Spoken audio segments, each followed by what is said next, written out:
Hello, everybody, and welcome to this week's edition of Your Mortgage Process. I am your host, Greg Wareham.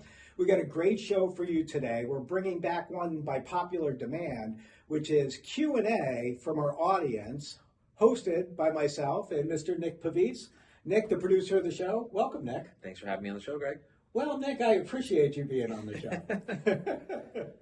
So we're going to get right into it because we have so many different questions that are submitted to us via online that we want to answer for people that are listening to our show and watching our show out there. Before I get into it, I just want to remind you, if you have any questions, just email them over to greg@yourmortgageprocess.com, and we'll be sure to include it in an upcoming episode. So thank you, everybody. Maybe we'll even start giving you credit for it. I think people would like that. That would be cool. Dan B. I should. From TNEC. From Ohio.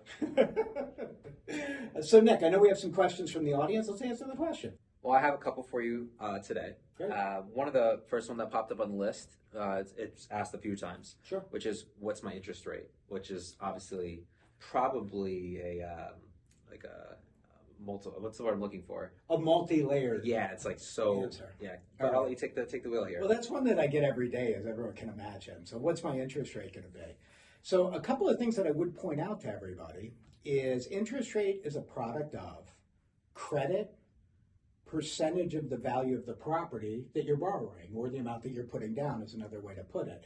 And those are really the two biggest factors associated with interest rate. So depending on someone's individual situation, it's really going to dictate what that interest rate is going to be. And let me give you an example. So if you have someone with a 700 credit score that's putting down 10%, they're going to pay a higher interest rate than someone with a 780 credit score putting down 30%. The two factors in play there are the credit score and the down payment amount.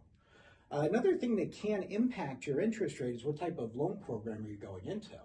So you have a few different ones. You have conventional lending, you have FHA lending, you have VA lending, you have jumbo mortgage lending, you have renovation lending, you have new construction loans. So just to list a few of them. So each one of those individual programs that you're looking for can really dictate what your interest rate's going to be. One thing I can tell you with absolute certainty, if you want to maximize your interest rates, two things. Have outstanding credit, and now that's gauged by a credit score of 780 or higher, and put down as much money as you can. Because if you put down 40%, you're going to get a better interest rate than if you put down 20%. Now, they're fractionally different, Nick. So it's not like that you're looking at 0.75% swings to interest rate, but they, you can see an 1/8% difference to 3/8% difference, depending on those factors. Which can be a significant chunk of change. No question. Yeah. I mean, hey, at the end of the day, we all want to pay the least amount of money possible that we can on a monthly basis. But we also need to balance that with how much money you have in reserves, because that has some bearing as well. Do you really want to put every last dime that you have into a mortgage, especially if you're a first-time home buyer, and say that saved you $100 a month in the form of mortgage payment, as an example, but it left you with no money in the bank? Or were you better off paying another $100 a month because you put down less money and you have $10,000 cushion after you move into your house? Just from experience of being a first-time home buyer, it's, listen, you want to paint the house. You want to make it your house. You never know what type of issues that you can run into, and it's nice to have a buffer in there as well, is my point. I can come from my personal experience, yeah. And in that purchase, she offered certain equipment or utility equipment like the washer, dryer, fridge kind of situation at a premium. And for us, it didn't make sense.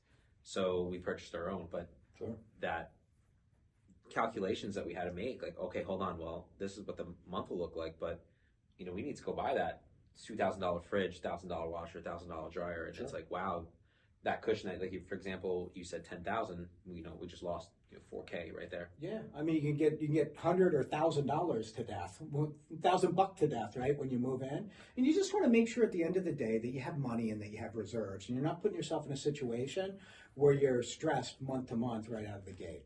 That leads us into the next one, which was, is the debt to income more of the longevity of debt when you're taking into account what our mortgage approval and rating might be, mm-hmm. or is it more of our $100 monthly commitments? Yeah, that's a great question, Nick. And what gets factored into your debt to income ratio is how much debt shows up on your credit report, minimum monthly payments, plus the principal, interest, property taxes, homeowners insurance, and any potential HOA dues on the property.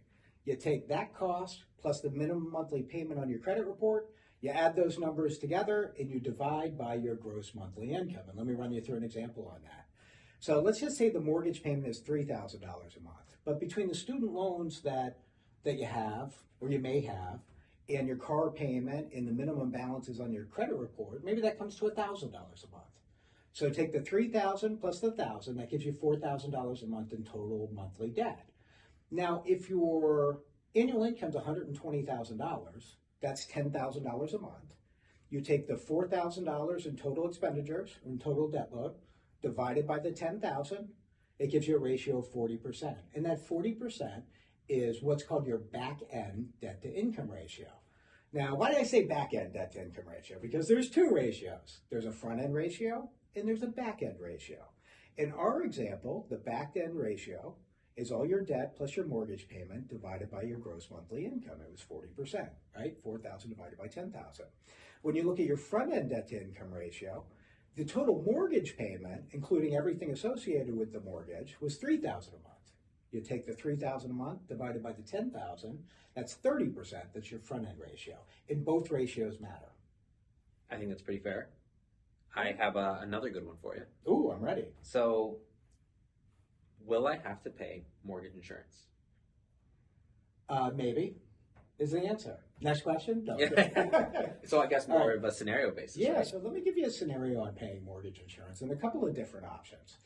So there's two different types of mortgage insurance primarily. There's PMI and there's MIP. PMI is private mortgage insurance, and that's for conventional lending. MIP, mortgage insurance premium, is for FHA lending. Well, what's the difference?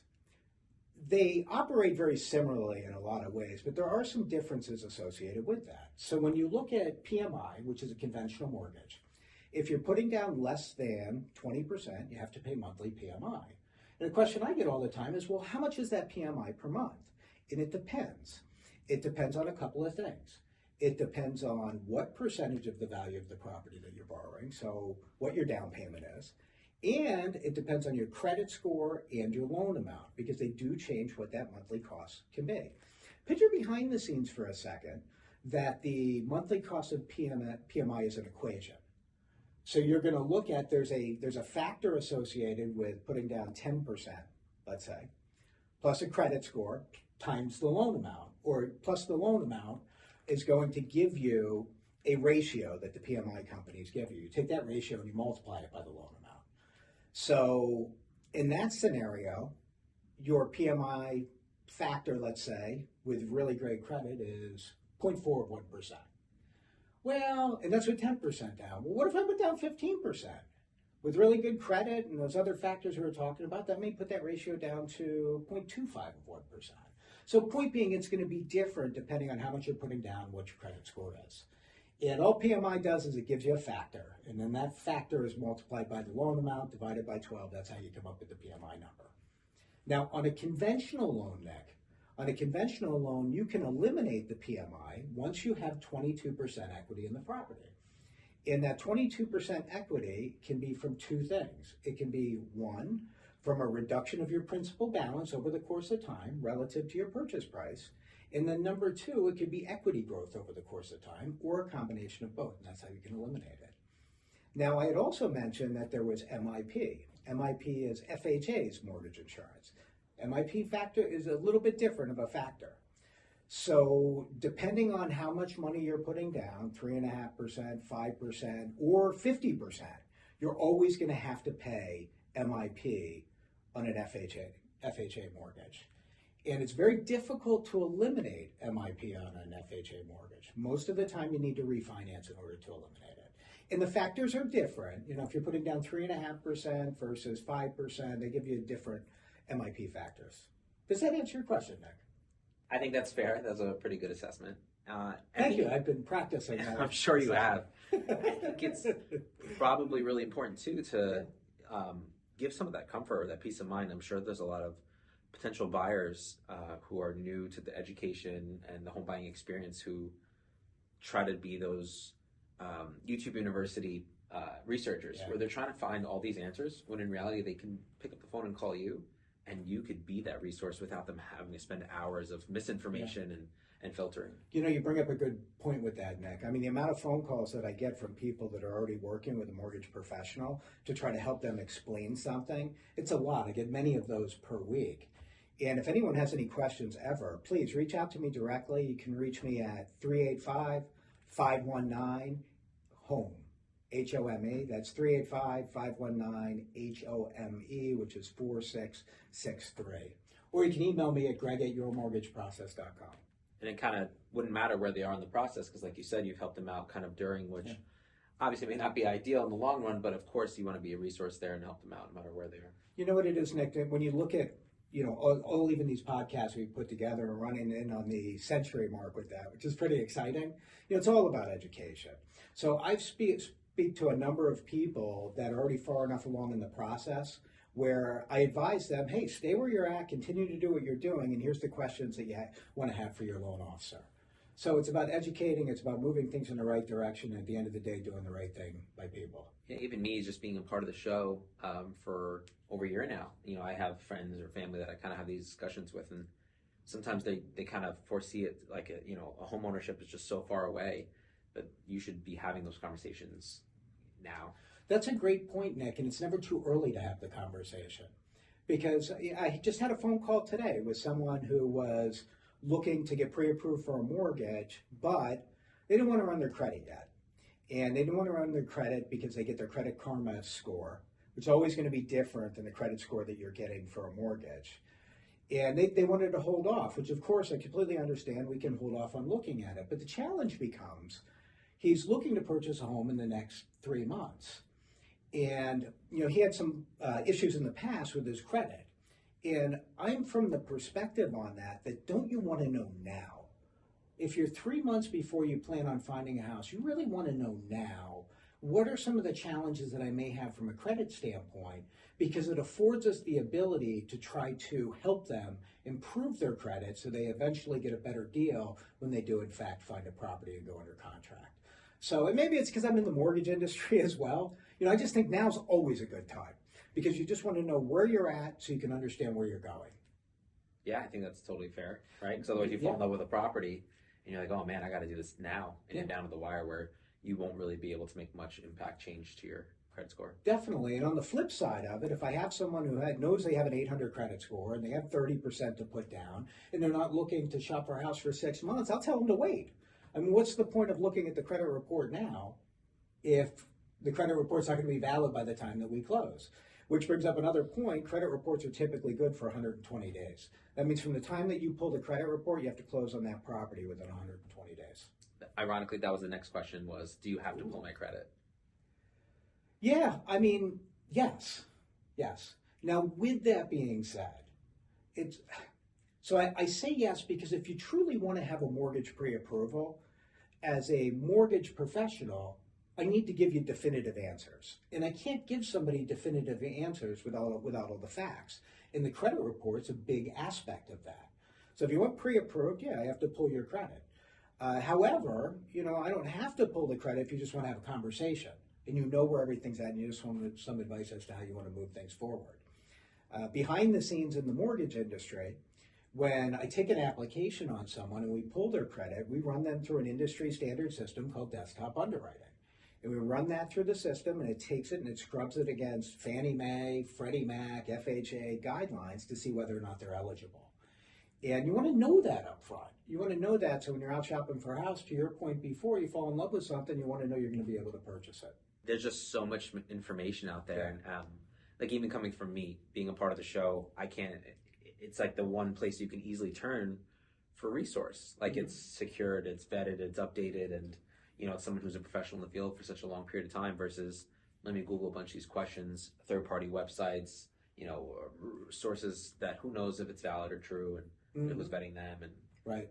There's just so much information out there. So it's nice to know that something's collective. Yeah, you go right to the source, right?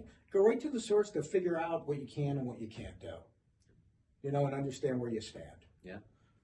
What other great questions did our audience send us, Nick? This one's a little bit more towards like the realtor, but I thought there's a lot of value here. Sure. Is why do I have to be pre-approved? Great question. So the reason that you need to be pre-approved for a mortgage, especially in the competitive environment that we're in today, is someone who's looking to sell a house, well, they're going to have a lot of different bids on that property. And if I'm somebody selling the house, and if you're someone selling the house, you think about this, are you going to accept an offer from someone who hasn't even been pre-approved for a mortgage yet? Unless they're paying cash, right? And so if you're not pre-approved for a mortgage, well, you can't really even, there's no point in looking at houses. You don't know what you qualify for. You're not sure if there's any issues. You can't put an offer in on a house with a pre-approval, again, unless you have cash. But even if you have cash, what the seller and the seller's real estate agent will ask for is we want proof of funds. So if you're going to pay $500,000 for a house and you say you're going to pay in cash, you have to send them your bank statement to make sure that you have the money. So, I think it's pretty fair. Yeah, and I think just from a consumer standpoint, you want to know what you're getting into. I mean, here's the reality of the situation. As interest rates have went up over the course of the past year or so, you want to understand what your payment's going to be. So you want to have a good idea as to what your rate's going to be, your payment's going to be, what your different options are, and all that happens during the pre-approval process. Like, if you're going to buy a house, and next thing you know, your payment's $6,000 a month because of the house that you love, and that's not in your budget, what was the point of going through all those motions? I'm going to close out with one more, Greg. This is a really good one. Okay. And hopefully it's like a lob. I hope so. Yeah, meatball. Why call Greg versus some internet mortgage company that is like the first Google research or Google search? That's a great question, Nick. You have a lot of great questions. Yeah. Well, it's the audience. It's not me. No, you read great questions. All right, so why would you call me versus going with an online company? So, and I get that question all the time. At the end of the day, a couple things I would say about the mortgage industry that have changed over a long period of time. So I came into the mortgage industry in 1998, which means I've been in the industry for 25 years. Now, there was a time in the mortgage industry where different companies had different products, they had different rates, they had different costs. And the reason for that was loan officers back then were compensated based on how much they were charging the buyer or the borrower. In today's world, it's hard for me to wrap my brain around that, but it used to be like that 20 years ago. Now, after the mortgage crash in 2008, everything got regulated. So a loan officer, a mortgage expert like myself, you're really compensated on the volume, and then the bank pays you. So none of that, so what the borrower is charged or the buyer is charged doesn't have any bearing as to what the loan officer is compensated for. So and I bring that up because the industry's become a service and knowledge field. If most companies are going to have a very similar rate and you have very similar costs and you have very similar products, what's the differentiator in a commoditized market? It's the person, right? It's the mortgage industry behind the scenes is difficult. It feels easy at times for a consumer to think, well, I'm just getting a mortgage, I'll borrow $500,000. But there's a lot of moving parts. There's a lot of rules. There's a lot of guidelines. If I were to show you the book of Fannie Mae guidelines as an example, which is really an industry leader, it's like this big. Right. And there's different nuances within that apply to different people. So you really need to be working with someone that really knows this industry and that's been in it for a very long period of time. And, listen, I don't want to say you should work with someone because they've been doing it for a long time. It really just comes down to experience of transactions. When you've done, 5,000 transactions like I have, you've just seen a lot of it and you've seen most of the scenarios, even though everyone's continuing to learn. The second thing really, it's service. It's how receptive and how accountable and how communicative the mortgage loan officer is that you're working with. Because I tell you this, you call an 800 number and you get a mortgage pre-approval and you need them on a Sunday at 8 o'clock at night, they're not answering your phone. Why? Well, because that call center runs from Monday to Friday, 9 a.m. to 7 p.m. And on Saturday, it's running from 9 a.m. to 1 p.m. Right. The reality of the industry is that when you're looking to purchase a house, when are most people buying a house? Saturday and Sunday, most of the time, right? That's when they're looking at properties. And you just need somebody that's accessible. The third component of that, of why it's important to work with someone who knows what they're doing and it's experience, you know the people. So I know the markets. I know the real estate agents. You know everybody, and as you build up a reputation in the industry, it just creates more cohesion with the process. Right, you're able to utilize people who might be specialty or specialize in one specific area, or oh my God, you also need this service. Well, great, like we can streamline it because I do so much or frequent business with this You person. do so much of it, and in a local market, it's relationships. Like if you work in a local market, it's good to work with a local person. And if it's not a local person, then at least has to be someone who's got a massive amount of experience. Because I have a lot of conversations with attorneys and title companies, different issues that come up. Well, I speak the language. I know what the attorney's looking for. I know what that dialogue needs to look like. And most importantly, I know how to protect the consumer from a lot of the moving parts in the background. Do you know what I mean? I know how to facilitate it. I know how to stop something before it becomes a problem and try to create an ease of transaction. So at the end of the day on it, anymore, it's not about rate and cost and product. Everyone's got the same one. It just becomes experience, the service. Local is a good place to work as well. And then also knowing the lingo and knowing the players and know how other facets of the business operate. I think that's totally fair. Listen, I'd like to say at the end of the day on it that my interest rate's going to be 3% lower than everybody else in the marketplace, but it just doesn't work that way. It's funny. I get phone calls about people that were promised an interest rate 2% under where the market is because they got it online somewhere. And every time they get the loan estimate from that lender, yeah, maybe they gave them the interest rate, but what they didn't tell them is they charged them 3, 4, 5 points to get there. I just had this conversation yesterday. They had offered them an interest rate, and I was like, well, gosh, if you can get that interest rate, you should take that interest rate. But at the end of the day, it was going to cost them $37,000 to close on a $500,000 property. They were paying for that interest rate. And that brings up a good conversation about, points. I was actually going to ask you, even though that's not from our audience, it's from me. So at what point does putting more down differentiate from buying points? Yeah, it's a good question, Nick.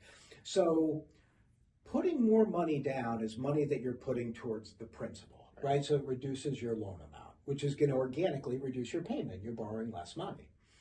Buying points has a direct correlation with what your interest rate is going to be. And let me give you an example. Let's say the prevailing interest rate is 6.5%, and that's on a 30-year fixed interest rate with 0 points. You may be able to pay 1 point, and 1 point is equal to 1% of your loan amount. So if it's a $400,000 loan, 1 point's $4,000. Now that 1 point may reduce your interest rate from 6.5 to 6.25 or 6 1/8, depending on any given day in the marketplace.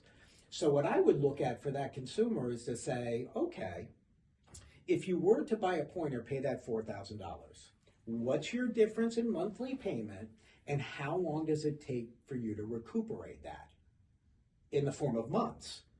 So in our example, if it's $4,000 and it's changing your payment by $400 a month, right?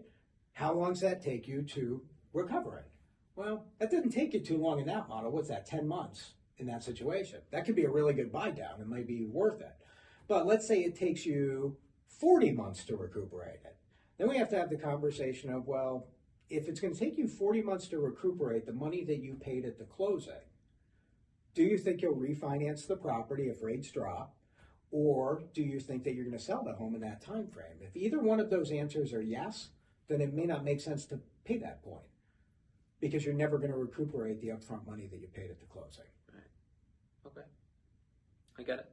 Another question I get is, should I buy multiple points, right? Should I buy 2 points? Should I buy 3 points? Like, you could buy as many points as you want, but there gets to be the point of diminishing returns where that break-even number gets further and further out. In a market like this one, I can give you my opinion that very unusual for it to make sense for someone to pay more than 1 point on the loan currently. Because it's not like if you pay 3 points, you're going to be at 4% interest rate, never refinance it. It just doesn't buy down your rate far enough to put you in a position where you wouldn't refinance the interest or refinance the mortgage once interest rates drop. I would assume.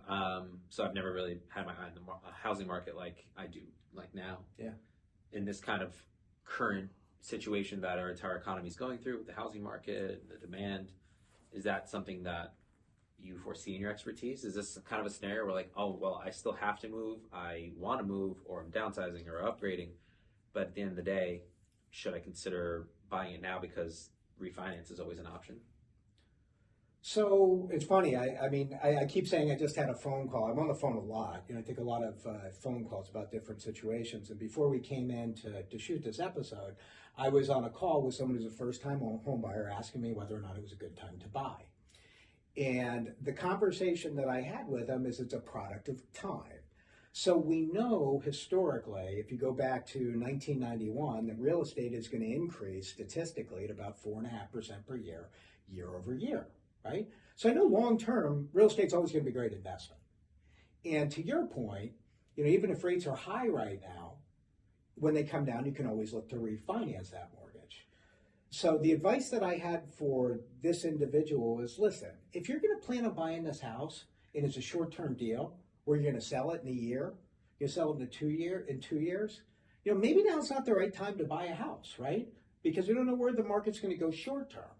If you're going to be in the house longer term, well, we know it's always a good time to buy a house because long-term, the property is always going to appreciate.